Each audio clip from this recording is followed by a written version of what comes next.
There are many people across time who have claimed to know the truth about real magic. From alchemy to trickery, we have been presented with a bewildering array of fanciful ideas.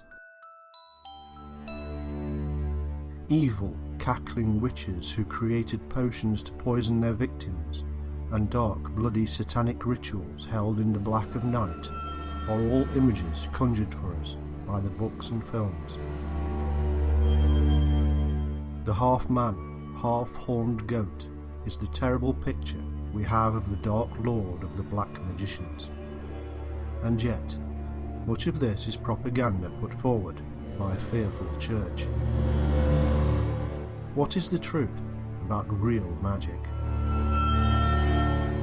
The truth is that there are many men and women who have stood out from the crowd and been maligned by the media. Eliphas Levi, Paracelsus, Aleister Crowley, Madame Blavatsky, Saint Germain, Dr. John Dee, and more.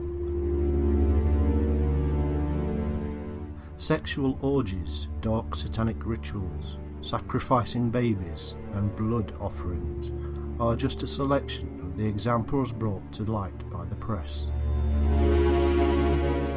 And yet, they neglect the very real essence of magic, the parts that many today would call paranormal. It was into this dark and murky world that the masters of magic peered and brought back with them knowledge unattainable by other means. In this film we will stare into the mirror of magic and discover the ancient wisdom that has come down to us through myth, legend, and secret societies.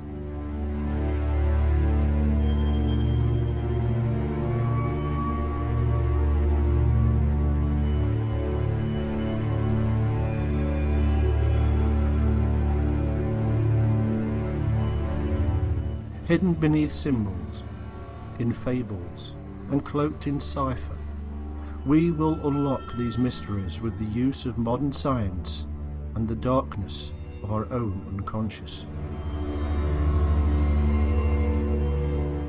We will focus in on the mystical world, the magical world, the strange and wonderful, and place them before the mirror of logic.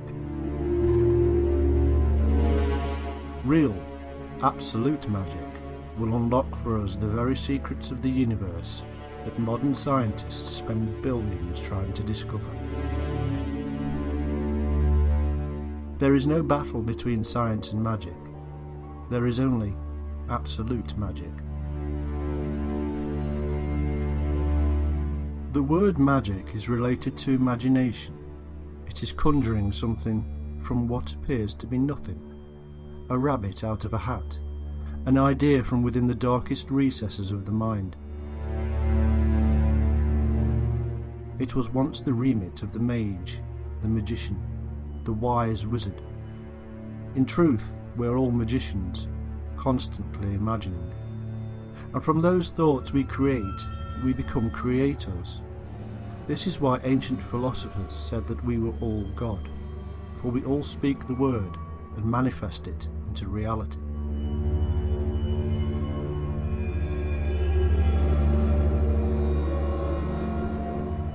Magic is the belief that the material universe is only a very minor part of all reality, and that in fact it includes many other planes of existence and even consciousness. In the same way, we possess consciousness and unconsciousness, both of which have their own concepts of reality. So too, the universe mirrors this and more. Also, in the same way that we cannot access the unconscious realm of our own mind, we simply cannot access the other realities of the universe, unless, of course, there is a way.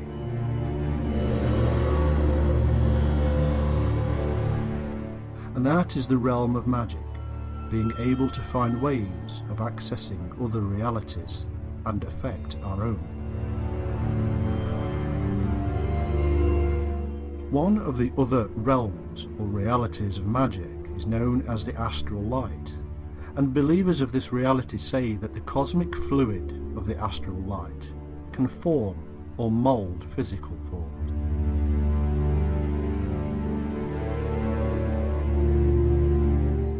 The force that can do this is said to be human thought, human willpower.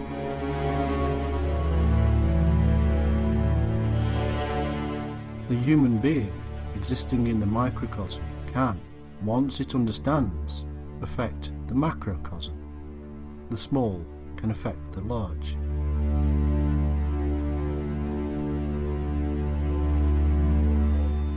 We can set in motion an action in our level of reality and cause an effect in the greater reality.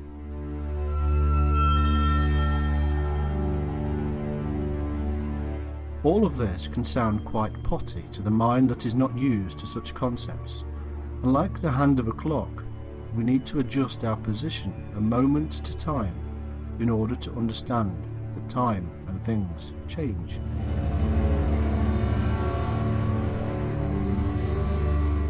Understanding this magical ability of the human being takes some effort, and indeed it has taken men lifetimes to come to terms with or blow away.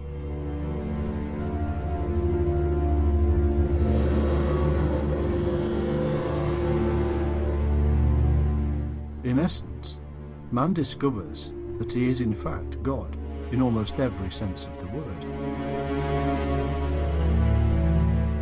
To the growing elite and occult brotherhoods, Majick was truly powerful. One famous 19th and early 20th century occultist was Dr. Gerard Encausse, otherwise known as Papus. He founded the modern group known as Martinists, based upon an 18th century Martinist order, a kind of New Age Christian sect. He claimed that magic was really scientific, carrying out experiments on powers and energies that were little understood at the time. He stated that magic was dangerous, and that three main principles were required in its operation, namely the willpower of the individual, the actual material basis, and the actual force upon which the mind or will operates and affects a change in the material. This was a period seeing the rise in scientific thought overpowering religious or spiritual and Martinists, and others such as Rosicrucians saw a middle ground. This force, which science would discover, was known to the Jews as the Odd, the astral light to others, and the magnetic fluid to yet more. It was a natural, composite agent, a fluid force that magician Eliphas Levi said would receive the vibrations of the will via meditation. It was a force acted upon by the frequency of thought. Levi stated that it was a force that illuminates the mind, vivifies and destroys, separates and coagulates, all depending upon the will of the individual. According to 17th century writer J.B. van Helmont in his Hortus Medicine, it is a magical force sent to sleep by sin, is latent in man. It can be awakened by God or by the art of the Kabbalah. And what is this force? As Eliphas Levi again tells us in his History of Magic, it has been said that this agent is a light of life, by which animated beings are rendered magnetic, electricity being only a transient perturbation. The practice of that marvellous Kabbalah reposes entirely in the knowledge and use of this agent. Practical magic alone opens the secret temple of nature to that power of the human will, which is ever limited but ever progressive. And yet, as we can see in the tales with Bram Stoker, The world of this invasive dark world of magic was putting a strain on the upright Christian ethics prevalent in the West, and many openly fought its influence.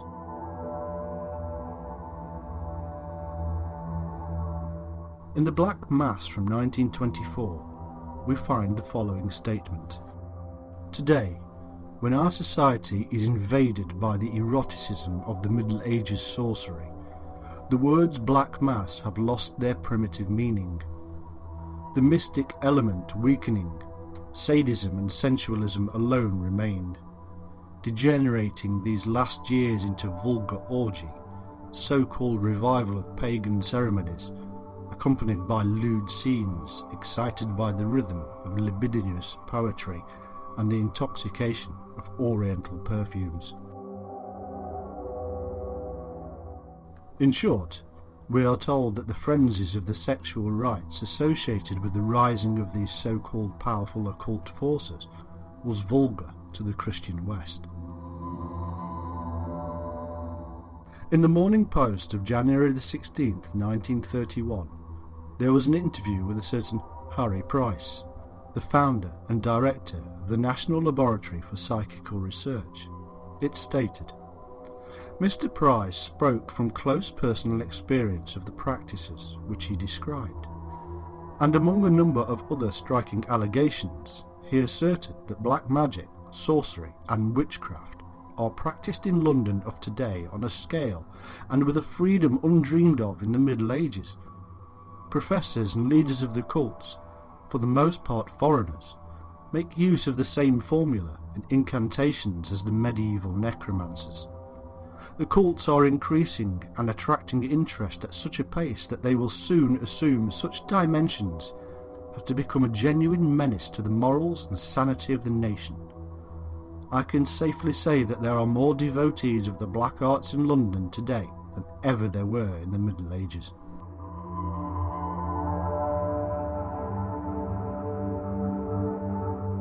We are told that literary groups such as those of the Bloomsbury Set or Black Mass were full of adherents to the occult. They were also joined by people such as Conan Doyle, Ian Fleming, Bram Stoker and H.G. Wells. Harry Price also informed the Morning Post that the universities of Oxford and Cambridge, and much of scholarly London, were infested with the black arts, creating a kind of mass hypnotism. Emerging from these groups we find such people as Aleister Crowley, creating his own occult groups and influencing a great many writers thereafter. There are several points of discussion in this little snapshot of history.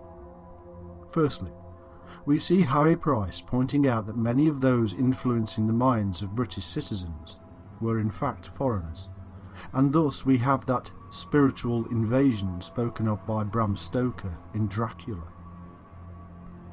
Then we have here the birth of subsequent revolutions, such as the 60s and 70s hippie drug revolutions.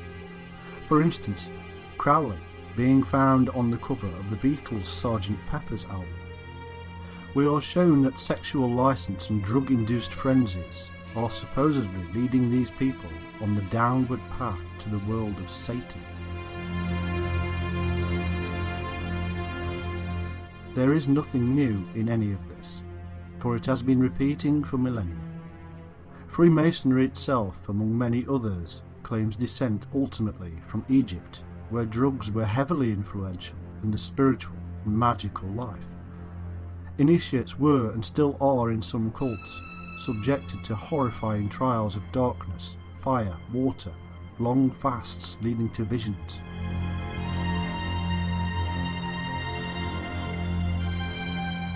Should they survive sane, then they were accepted into the fold. Hallucination was one of the prime methods in Egyptian theurgy, using opium, datura, henbane, hashish, cinnamon and laurel, creating vapours, which brought on the frenzy of the prophet.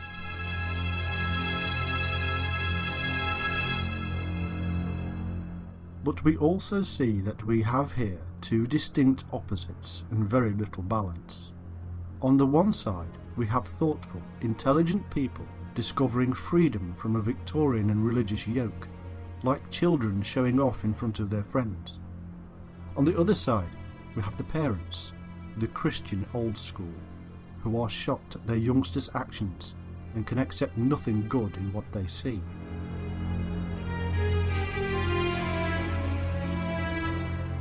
What is the truth now as we stand in the 21st century looking back at these birth pangs of a free society?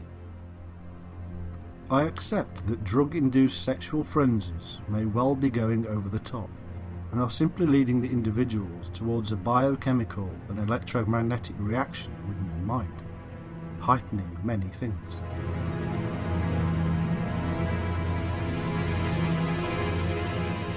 But it may indeed also be raising frequencies to levels that do allow a certain lucidity in the mind, creating a free flow of thought.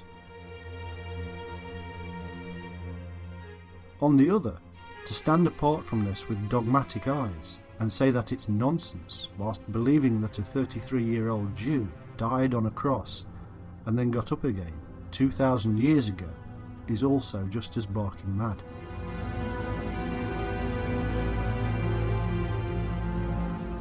Science should be applied to the altered states of mind experienced by millions of people, and it is. But this same science also tells us that walking on water is quite impossible.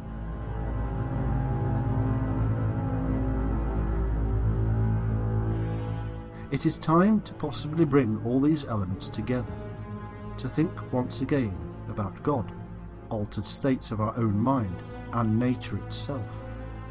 To do what our wise men have done in the past and consider possibilities in as balanced a way as we can.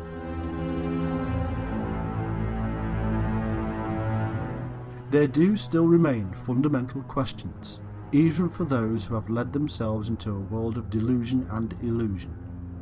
These questions are as old as man himself, if not older, and we may, or may not, be closer to finding answers.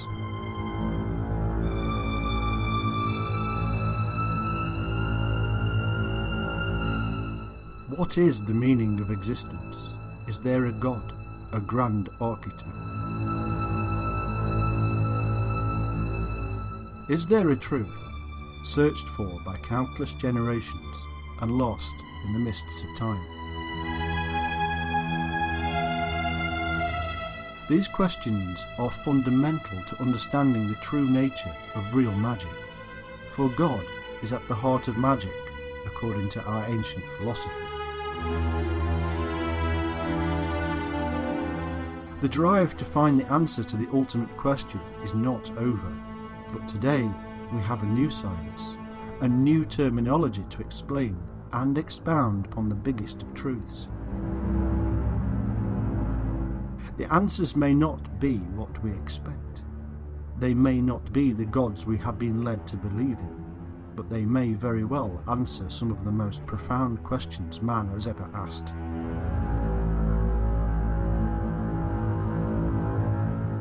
John Steinbeck said in the log from the Sea of Cortez, "Man is related inextricably to all reality, known and unknowable. Plankton, a shimmering phosphorescence on the sea, and the spinning planets, and an expanding universe, all bound together by the elastic string of time. It is advisable to look from the tide pool to the stars, and then back to the tide pool again."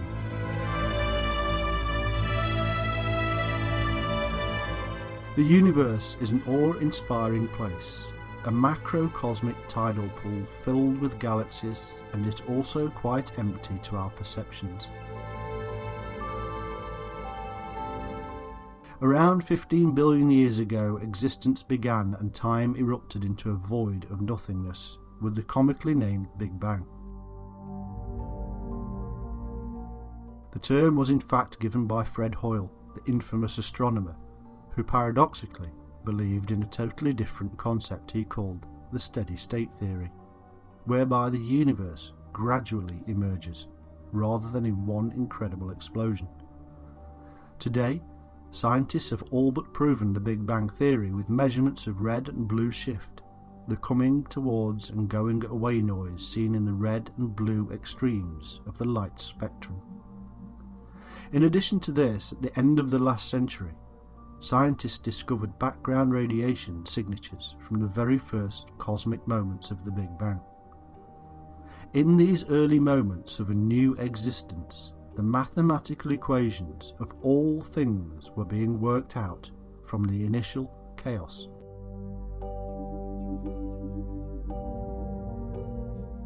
Mathematical laws underpin the fabric of the universe, not just atoms, but people, stars and galaxies. Modern mathematicians are in fact proving theories espoused by our Gnostic and esoteric ancestors, that we are related via geometry to the very universe, that we cannot be separated from it, for we are part of it, alive and conscious of ourselves.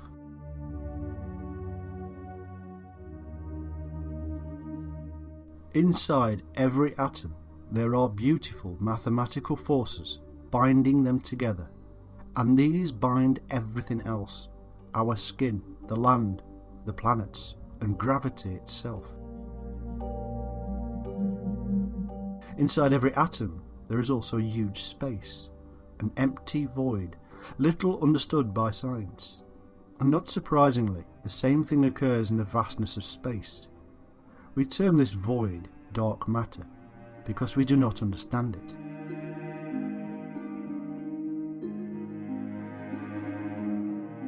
It is like the mind. What we see is consciousness, the part of our mind we are aware of. And yet also within our mind is dark matter, we call the unconscious world. We are only aware of this world in our dreams or in conscious lucid dreaming.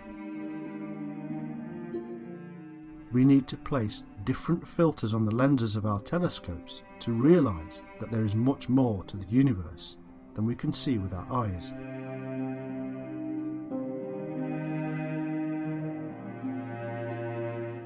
In fact, we have found a great many ways of altering our perception of it, just as we have discovered many ways of altering our state of consciousness to peer into the dark matter of the mind.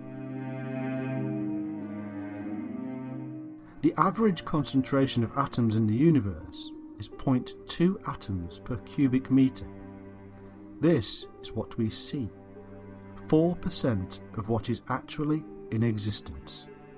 In fact, most of the material in the universe emits no light, no infrared heat, no radio waves, or any other kind of radiation, and so it is consequently almost impossible to detect.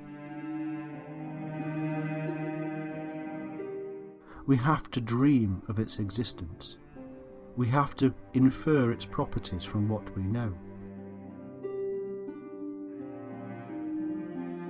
How true is this of our own unconscious self?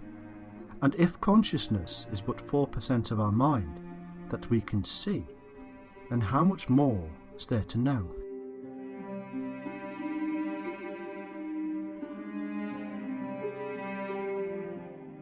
Scientists have found almost weightless and electrically neutral particles called neutrinos. These are exotic particles that go right through the Earth itself. In truth, they are like the neurons firing in our brains, the thought particles. But incredibly, just as the neutrino is electrically neutral, we too have to be in a neutral state to understand and access our unconscious world. We have to be neither awake nor asleep. If a correlation were drawn between ourselves and the greater universe, then the galaxies of light would be the conscious world, and dark matter would be the unconscious. We are in a remarkable likeness to the universe, to what some would call God.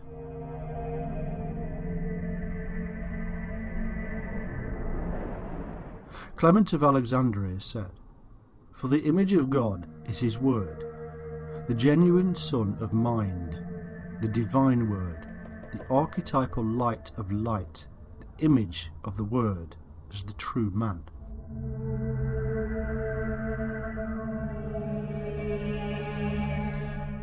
This Word is a vibration from the very heart of creation, from the heart of dark matter. It is a mathematical equation fostering life, light, and mind, and it surges through our veins even now.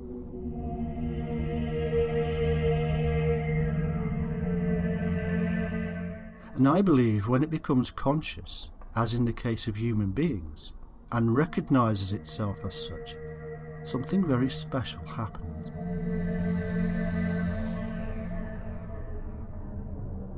The form of the crystal, configured just like the universe, and indeed our own mind, is also mainly empty space.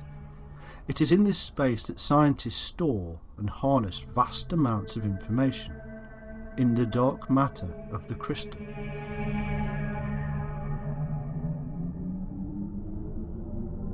St. Augustine said, "The universe was brought into being in a less than fully formed state, but was gifted to transform itself from unformed matter into a truly marvellous array of structure and life forms."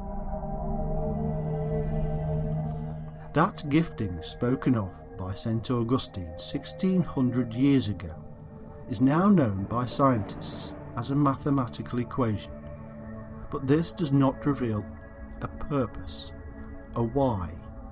Instead, it only reveals how it was formed.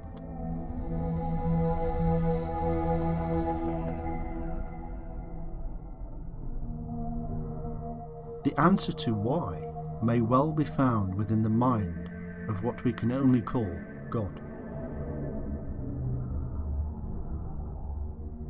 A series of special numbers now exist which explain how all things work, from the atom to the largest sun.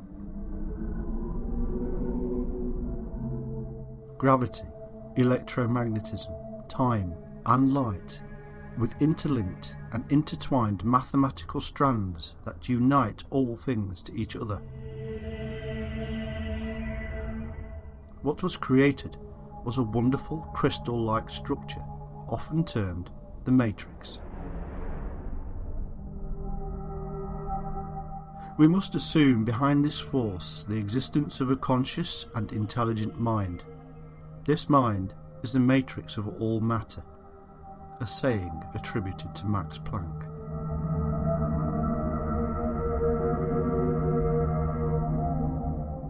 We as humans are poised at the very centre of this incredible force.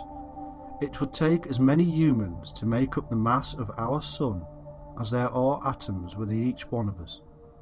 The Sun is 1 billion metres in diameter, and a molecule is 1 billionth of a metre. We are perfectly situated in between. This is perfection in a mathematically balanced nature, and yet we are unaware of our special position.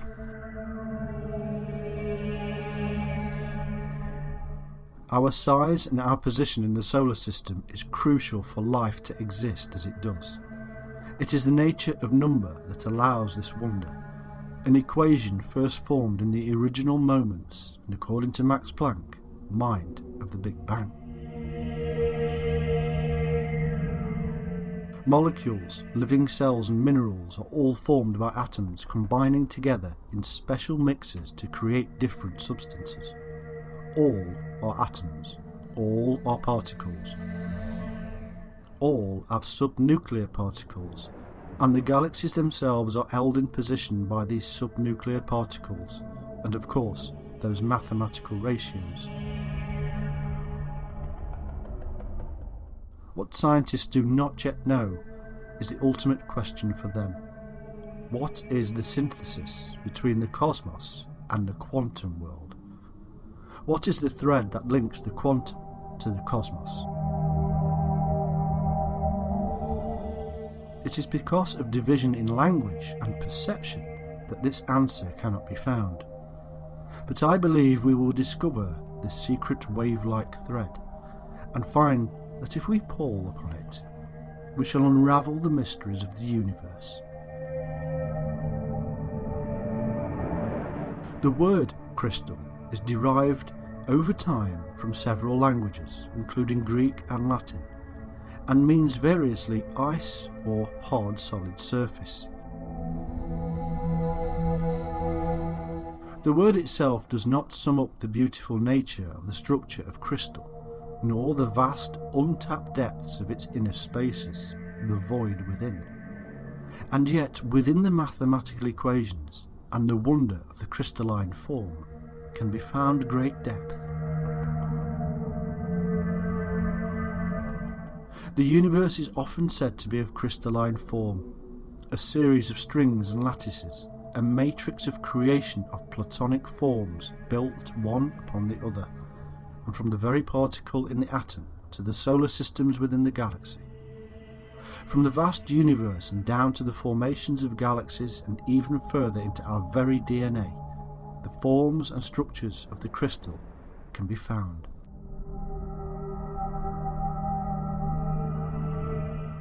When water turns to ice, we see beautiful crystal forms appear, snowflakes and ice crystals. Humans themselves are composed of mainly water, and so we are fluid crystal forms ourselves. Even our society forms in crystalline shapes as we merge together, as if drops within the ocean of humanity. But we are also whole people within a greater whole itself. Water is a fluid substance, a cleansing substance. It has been seen across time as a sacred domain, a world linked inextricably to the unconscious self. It mirrors the vibrations of the world and even the solar and lunar system around it. The molecular structure of water is even actually affected by crystals. The sea itself moves in wave-like form in accordance with the gravitational push and pull of the moon. It is part of a greater whole, pulled by the wave-like force of gravity. If the seas and oceans are affected in this way, then we too are part of the greater whole, and we too are affected by the same influences. These influences come in the form of waves, whether gravity, energy or light, whether from the universe, our earth, or even crystals. To be alive, water needs vibration, a waveform. All life needs a waveform, the energy spark created at the very beginning. Existence is in fact vibration, like a word spoken and given life.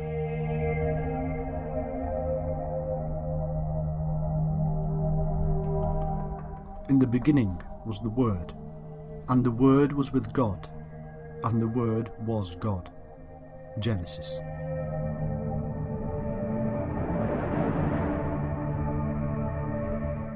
The whole universe is like this, in a state of vibration, whether a piece of wood or a tectonic plate. All things vibrate, and crystals too sing to the harmony of vibration.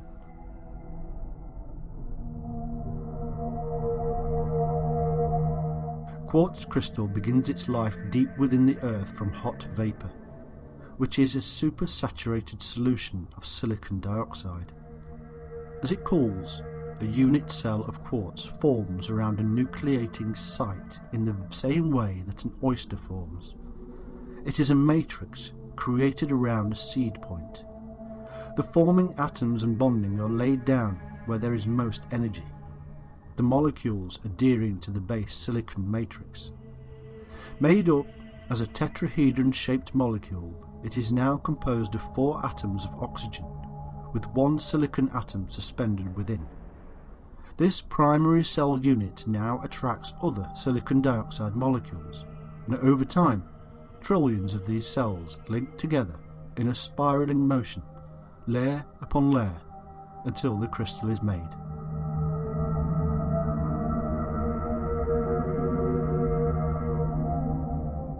The crystal is a known quantum converter that is able to transmit energy in a magnified state, and this energy can easily be absorbed or received by biological matter, such as the human body.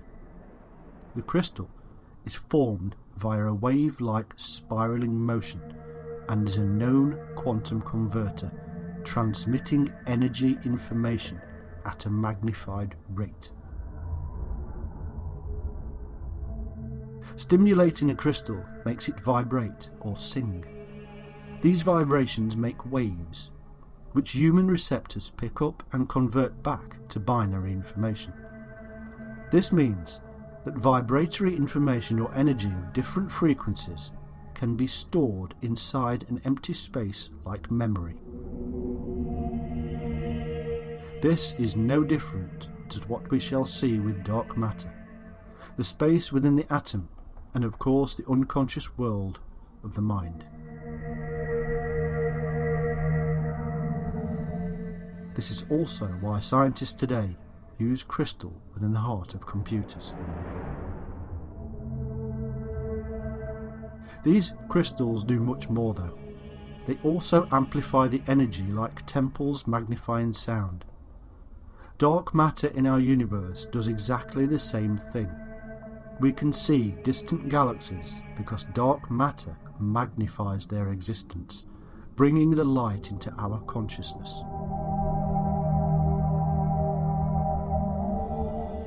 In sleep, the dark matter of our mind, or our unconscious world, mirrors this process and highlights to us issues about our own self that our conscious world needs to work upon.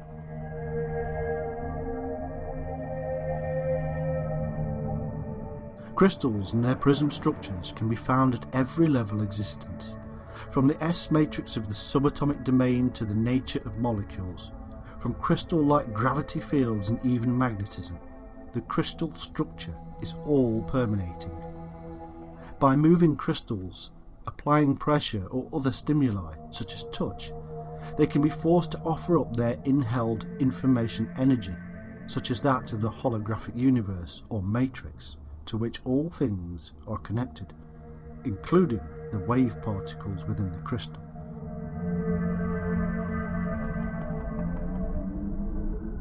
The same is also true of our unconscious world, which reacts according to psychological stimuli.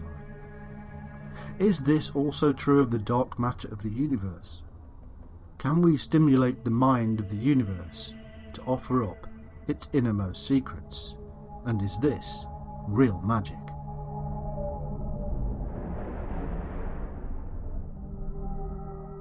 Within the crystal structure, whether quartz, magnetite, the brain or the universe as a whole, there is a marvellous truth embedded and awaiting release.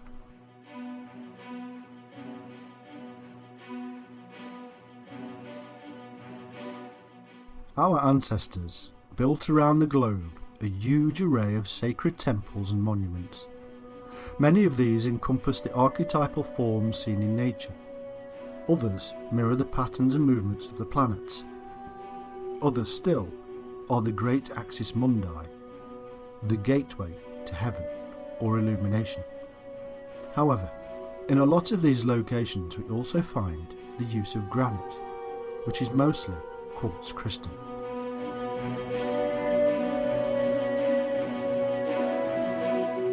The King's Chamber in the Great Pyramid, for instance, is encased in granite, and Jacob's ladder to the 7 levels of heaven was only envisaged once Jacob laid his head upon a granite stone slab. For centuries, if not thousands of years, people have recognised something special in crystal.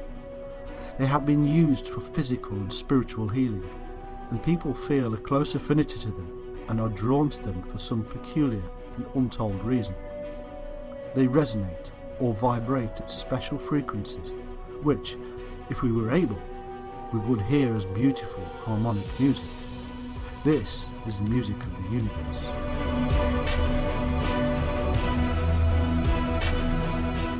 Quartz crystal resonates at a frequency that is perfectly in tune with the frequency of the human mind when about to enter an altered state of consciousness. It is on the point of sleep, before we enter our unconscious world. That is, the very substance found beneath Jacob's head and encasing the king's chamber actually resonates at that special frequency utilised by shaman throughout time to connect with the gods.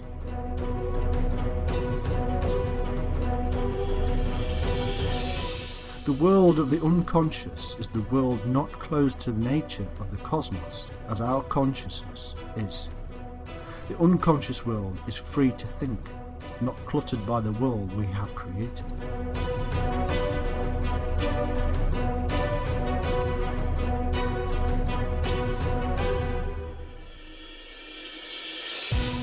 But there is more to the tale, for along with every wave or resonance, there is a particle. The wave and particle are not divided, only we do this. They are instead the wave particle united as one. But what is a particle? It is the messenger carried along the energy wave. Light particles travel to our eye along light waves, and in the same way thought particles travel along thought waves within our mind. This is the world of quantum physics, the world of the subatomic. Everything is made of atoms, and within every atom are particles, messengers carrying information via resonance. It is like a mini world of mandalas. Mandalas are our image of the structure of all and oneness. They are visualized crystals building one layer upon another into a beautiful shape. A mandala is a drawing or structure used by adepts in the East to visualize existence itself, and in so doing they are visualizing something that cannot be seen by the human eye. Instead, they are utilizing the third eye, the intuitive state, which works best when the mind resonates at the same frequency as quartz crystal.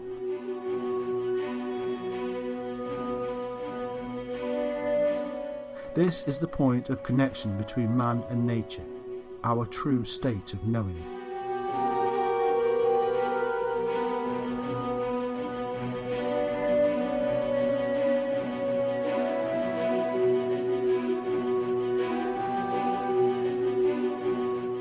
Via a new science known as quantum entanglement, scientists have proven that particles of thought can indeed entangle with another person's thought particles.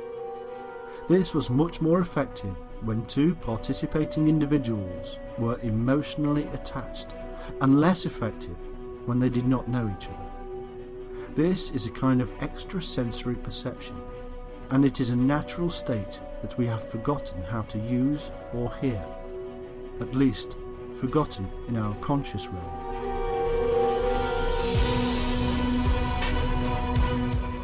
The world is full of too many perception-grabbing things, clutter for the conscious mind, that we no longer even realise that there is indeed more depth to our state of being.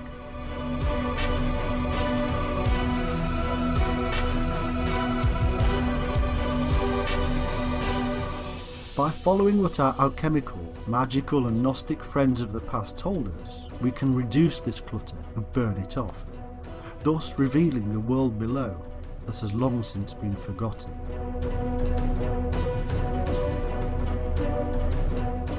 Scientists at the Stanford University of Education said, a pair of quantum systems in an entangled state can be used as a quantum information channel to perform computational and cryptographic tasks that are impossible for classical systems.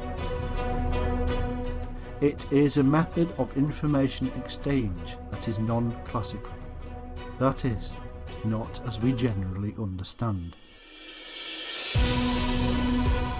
The question now is, if we can entangle with the particles of thought of another person, then can we entangle with the particles within the great crystal universe itself?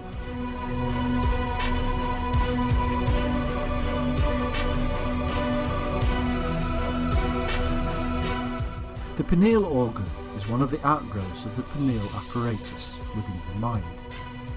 An aquatic and gill-breathing creatures, it can form as a photosensitive eye-like structure which is involved in the diurnal rhythm of colour change.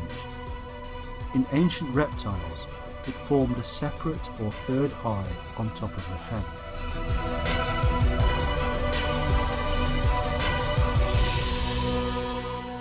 It persists in higher vertebrates and may function as an endocrine gland, internally secreting into the blood and affecting distant parts of the body. The pineal gland exerts some chemical reactions which are not fully understood. Autopsies on mediums and spiritually inclined people have revealed larger pineal glands that contain a clear fluid called serotonin, which in turn makes melatonin. Serotonin, when depleted by amphetamines, causes mild psychedelic effects. Strangely, it is also thought to influence our rhythms of activity. The pineal gland is associated with colour recognition, and reptiles can change the colour of this third eye. It is also associated with measuring the length of the day and keeping track of the seasons. It is sensitive to the rhythms and cycles of nature and is responsible for transferring that information to us. It is the connection point to nature itself, talking to us and passing on information.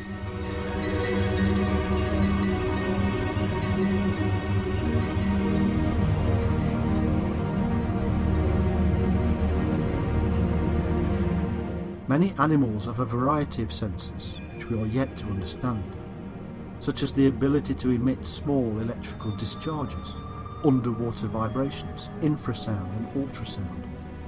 Some birds can detect polarized light, which helps them to see the fingerprint of their prey as it leaves a pattern across the ground. Snakes can see and produce images in infrared radiation.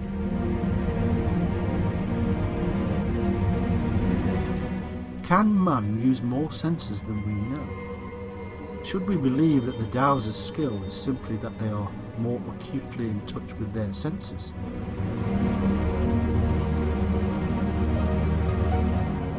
The term to be mesmerized comes from the late 18th and 19th century Austrian physician Franz Anton Mesmer, who believed that the human nervous system to be magnetized. He coined the phrase animal magnetism and claimed that magnetism from the planets actually caused healing at one church in Austria.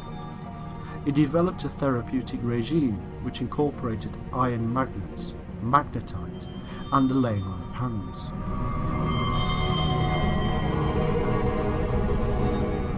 Mesmer built up a large following, many of whom claimed to have been healed by his animal magnetism. The modern-day term for mesmerism is hypnotism, and it is at this point, the hypnotic state, that our mind resonates at that special quartz frequency.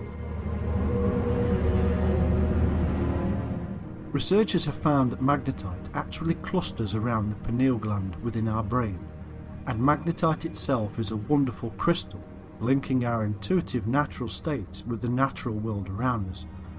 Our consciousness has divided us from the true abilities of our mind. This is the real world of magic. Through the electromagnetic connection within our mind, via the magnetite and pineal system, we can actually, intuitively, understand directional information.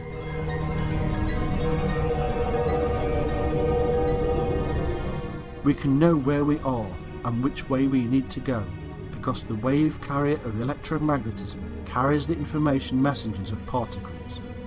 But our ancestors also told us that we can understand much more, that we can be one with the Word, with God.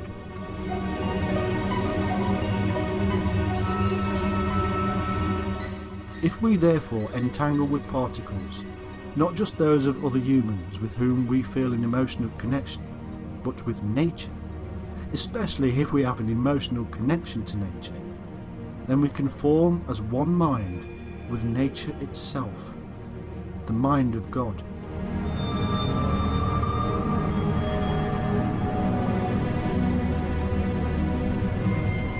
Our ancestors used to thank the earth, the mother, for the produce, for the animals and plants, for the water. He used to thank the solar god in the sky for the light and heat. He respected himself because he was part of the whole.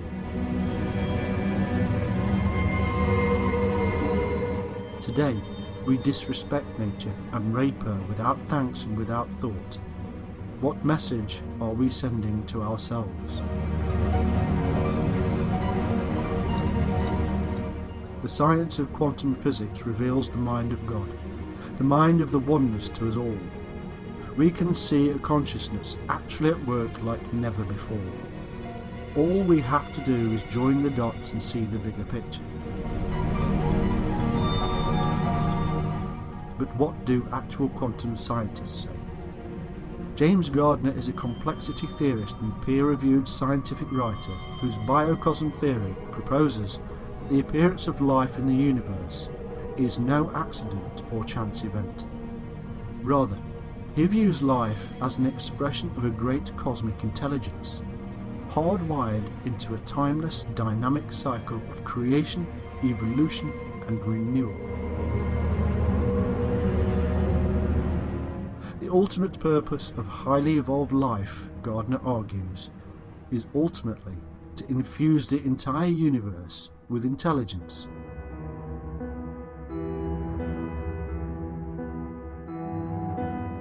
The universe is intelligent at the subatomic level and acts like a DNA feedback loop. DNA sends out purposeful signals in order to grow. Then it stops and waits for a signal to come back before proceeding.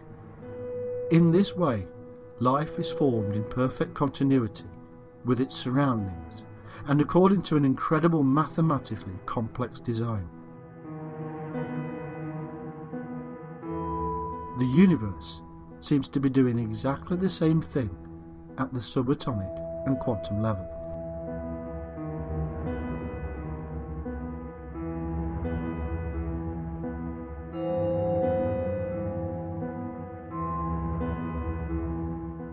The universe is a vast, vibrating crystal form no different to our own brain. It is linked mathematically and via quantum mechanics to the wave particle of thought. In fact, the evidence is now revealing that every facet of the universe is part of a grand mind.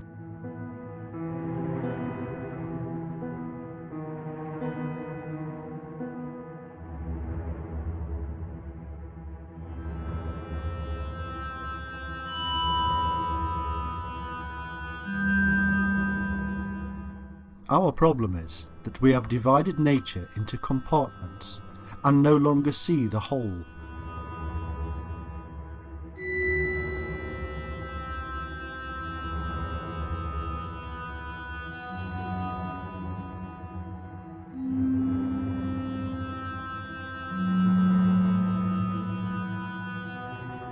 We have named everything, and in so doing we have reduced them down to constituent parts.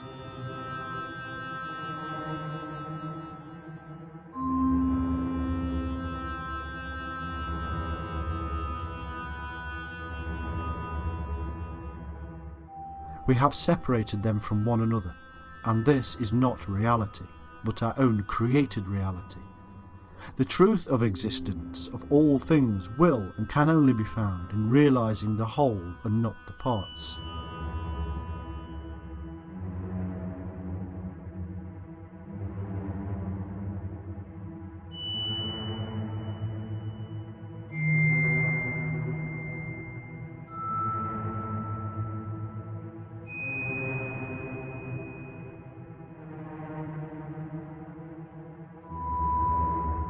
As John Ciardi said, who could believe an ant in theory, a giraffe in blueprint? 10,000 doctors of what's possible could reason half the jungle out of being.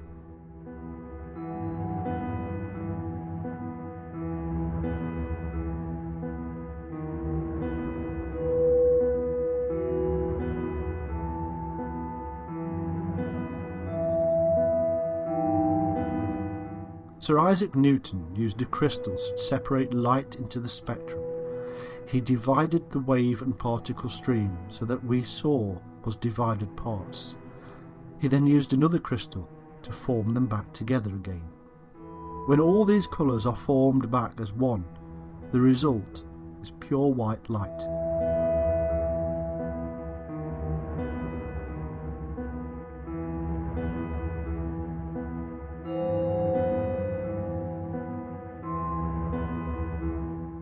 Purity is found in the whole, undivided nature. Our conscious mind divides, our unconscious mind reunites.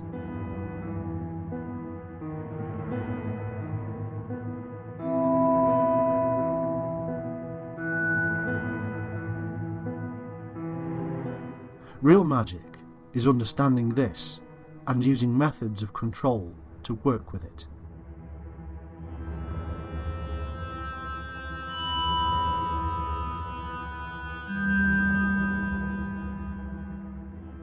Nature, without the supposed conscious self-awareness of man and his inherent free will, does not name and divide.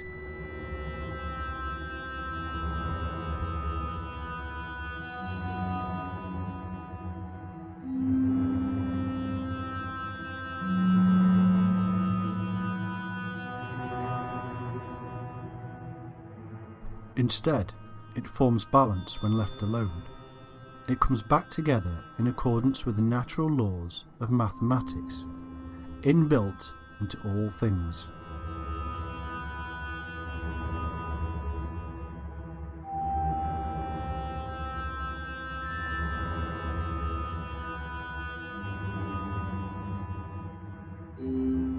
By dividing nature, we upset the mathematical purposefulness of it.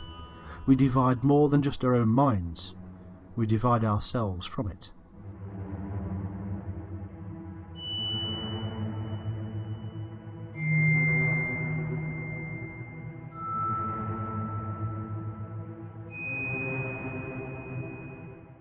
When a crystal is sliced in half and then placed side by side, the two divided parts form back together again in perfection. It is the law. We have forgotten this intuitive process. We are divided by our own free will from the pure white light.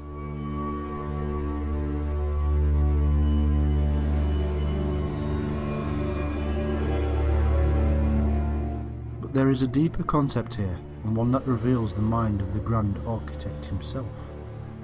Quantum physics states that when we observe a particle, we can cause an effect by our own free will. Mathematical equations suggest to us that the majority of particles will do, but every now and then, one or another particle will decide to do something different. This is a kind of chaos theory, as if by naming it we can understand it. The truth is that scientists do not understand the complexity of it all.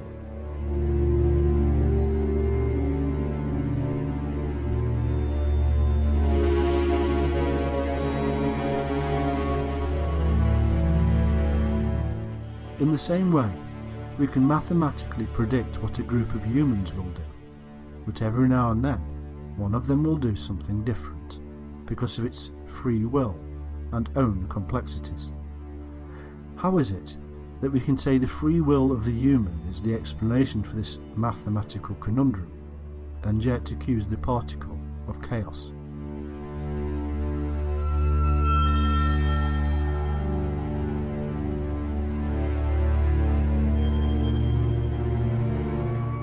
The truth is that the particle is acting according to some kind of free will, and so, what has been stated for thousands of years and is now coming into scientific realization is the fact that there is a greater mind at work. That mind is seen in the glorious mathematics derived from the early stages of the Big Bang itself, and so that mind is the mind of a creator. It is ultimate free will.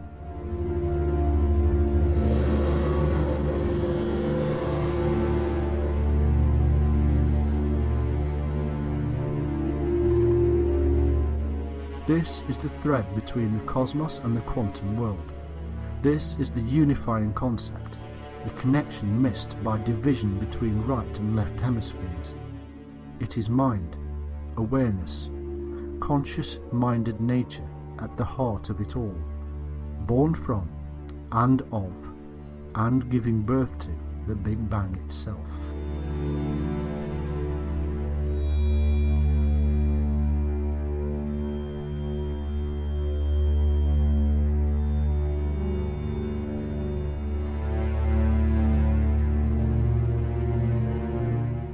That mind is the universal quantum crystal prism. We can peer into that crystal and see the beautiful colours of the rainbow, but one thing is sure, we will also see ourselves.